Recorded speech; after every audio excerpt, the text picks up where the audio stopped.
దేవుని మందిరంలో ఉండు. నీ ఇంట్లో ఉన్న కోరికలు, నీ కొడుకుల విషయమైన కోరికలు, నీ భార్య విషయమైన కోరికలు, అవి తలంపులన్నీ తీసి పక్కన పెట్టు.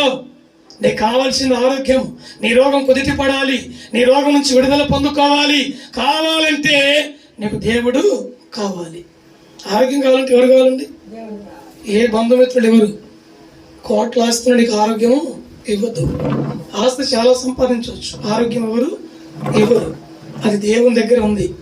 కాబట్టి కొన్ని దినాలు దేవుని సన్నిధిలో ఉండమని ప్రార్థన చేసుకోమని చెబితే పక్క అన్యులండి వాళ్ళ విగ్రహాలని గుళ్ళకి దానికి వెళ్ళి తిరిగేవాళ్ళు.